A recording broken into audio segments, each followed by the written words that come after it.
First ever factory outlet మన Mukunda jewellers వారు తెలుగు నూతన సంవత్సరం ఉగాది పండుగ సందర్భంగా నక్షి మేళా జరుగుతుంది. అన్ని నక్షి జ్యువెలరీ మీద VA ఫ్లాట్ 9.99% మాత్రమే. త్వరపడండి. ఏమనిపిస్తుంది, విలేజ్ లో చదువుకున్నాను చెప్పి బాగానే ఉంటారు. ఎందుకంటే విలేజ్ లో కట్టుబాట్లు అవి ఉంటాయి కాబట్టి. సిటీ లైఫ్ వేరు కదా. సిటీ లైఫ్ లో మనకు నచ్చినట్టుగా మనం ఉండాలా. విలేజ్ లైఫ్ అనుకు అలా కాదు. విలేజ్ లో మన చుట్టాలు బంధువులు అందరూ ఉంటారు కాబట్టి వాళ్ళకి నచ్చినట్టుగా మనం ఉండాలా. అది డ్రెస్సింగ్ అయినా ఏదైనా. అది అఫ్కోర్స్ నేను కూడా అందులో ఉన్నా. ఎందుకంటే మన ఇంటి దగ్గర వేరేగా ఉంటాం, ఇక్కడ జాబ్ పర్పస్ కావచ్చు, ఫ్యాషన్ పర్పస్ కావచ్చు, ఏదైనా సరే మనకు నచ్చినట్టుగా మనం బ్రతకాలి. సో ఇక్కడ ఏం చేస్తున్నాం అనేది అక్కడ ఇంటికాడ ఉన్న వాళ్ళకి తెలియదు. తెలిస్తే చాలా బాధపడతారు. నేను ఒక ఆడపిల్లని అయ్యి ఉండి ఇలా చెప్తున్నాను అని కామెంట్లు వేసుకున్నా నేనేం ఫీల్ కాను. కాకపోతే ఏంటంటే అబ్బాయిలైనా అమ్మాయిలైనా అందరూ చెడ్డవాళ్ళు ఉన్నారు, అందరూ మంచి వాళ్ళు ఉన్నారు. అలాగని కొంతమంది అలాగా కొంతమంది అలాగే ఎందుకు చెప్తున్నానంటే, కొంతమంది మాత్రమే లవ్వుకి ప్రిఫరెన్స్ ఇచ్చే వాళ్ళు ఉన్నారు. నిజంగా అమ్మాయి ఇష్టపడి నిజంగా ప్రేమగా ఉండింది అనుకో, అబ్బాయి మోసం చేస్తాడు. అబ్బాయి నిజంగా ప్రేమించి మంచిగా ఉన్నాడు అనుకో, అమ్మాయి మోసం చేస్తాడు.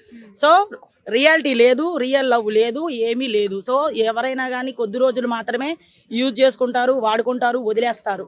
అది అర్థం చేసుకోవాలి. ఇంట్లో ఉన్న వాళ్ళకి అర్థం కాదు, ఓకేనా.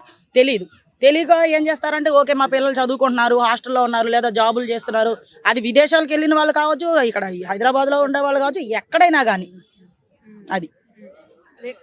అంటే ఇన్స్టిట్యూట్స్ అనే కాదు, కాలేజీలనే కాదు, జాబ్లనే కాదు, వేరే వేరే సెక్టార్స్ లో కూడా ఇట్లానే ఉందిగా. ఇట్లాంటి పిల్లలకి ఏం చెప్పదలుచుకున్నారు? మోసపోయే పిల్లలు. నేను అదే చెప్తున్నా, మోసపోయే పిల్లలు అబ్బాయిలావని, అమ్మాయిలావని, ఆంటీలావని, అంకుల్స్ అవని నేను ఒకటే చెప్తున్నా, రియల్గా లవ్ అయితే లేదండి. ట్రూ లవ్ లేదు. ఎవరైనా కానీ యూజ్ అంతరం అంతే. కొద్ది రోజులే అట్రాక్షన్ మాత్రమే. ఎందుకంటే అది అమ్మాయి అబ్బాయి అనేది పక్కన పెడితే, ఒకరోజు నీతో మాట్లాడామనుకో, రెండో రోజు వేరే వాళ్ళతో మాట్లాడతారు. లేదంటే నీతో ఉండగానే పక్క వాళ్ళని చూస్తారు. ఇద్దరు ఉన్నారు అలా, ఇద్దరు అమ్మాయిలు అబ్బాయిలు ఇద్దరు అలాగే ఉన్నారు. కాబట్టి లవ్లు అనేవి లేవు. నేనైతే అదే చెప్తా, లవ్లు అనేటివి లేవు. ఎవరిని నమ్మకండి. ఇంట్లో వాళ్ళు తీసుకొచ్చిన సంబంధాలే పెళ్ళిళ్ళు చేసుకోండి. ఎందుకంటే రేపొద్దున ఏదైనా ఇష్యూస్ జరిగితే ఇంట్లో వాళ్ళు మాట్లాడతారు, ఇంట్లో వాళ్ళు చూసుకుంటారు. ప్రేమ దోమ ఏమీ లేదు. ఎవరైనా యూజ్ అంటారు. మీరిద్దరు మైకులు నా నోట్లో పెట్టేస్తున్నారు, దూరం పెట్టండి. అదనమాట మ్యాటర్. ఇంటి దగ్గర ఉన్న వాళ్ళకి ఇవన్నీ తెలియదండి. ప్రేమలో పడిన తర్వాత, అమ్మాయిలు చచ్చిపోయిన తర్వాత, లేదా అబ్బాయిలు చచ్చిపోయిన తర్వాత, అమ్మాయిలను ఇప్పుడు భర్తలను చంపేస్తున్నారు, అబ్బాయిలు భార్యలను చంపేస్తున్నారు. అలాంటప్పుడు పెళ్ళి ఎందుకు చేసుకోవాలి? అవసరం లేదు. కేవలము శరీర అవసరాలు తీర్చుకోవడం కోసం పెళ్ళి లవ్ అని పేరు అవసరం లేదు నాకు తెలిసినంత వరకు.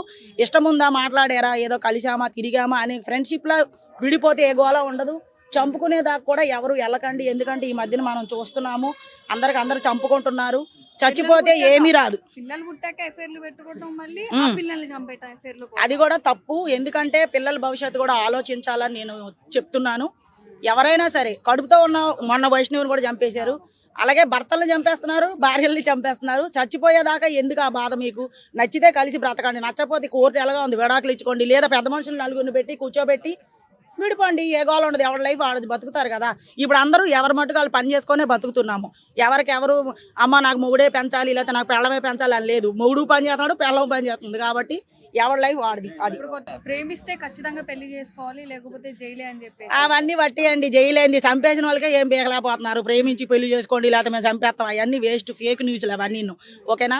పెళ్లి చేసుకున్నారు, కలిసి ఉన్నారు అనేది ఇప్పుడు లేదు. ఒకప్పుడు మన తాతలు మన అమ్మమ్మలు ఇప్పుడు వరకు కూడా కలిసి ఉన్నారు అంటే ఈ డ్రామాలన్నీ వాళ్ళకి తెలియదు. అప్పట్లో కూడా ఈ కథలు ఉన్నాయి. వాళ్ళు ఆటగాళ్లే కాదని చెప్పను, కానీ ఎక్కడ వరకు ఉండాలో అక్కడ వరకే వాళ్ళు ఉన్నారు. ఇంట్లో దాకా తేవడం, పెళ్ళాలు చంపేయడం, పెళ్ళాలు కొట్టడం, వేరే ఆడదాని కోసం వీళ్ళు చేయలేదు, వేరే లవర్ కోసం మొగుళ్ళు చంపేసి డ్రమ్ముల్లో వాళ్ళు వేయలేదు. అది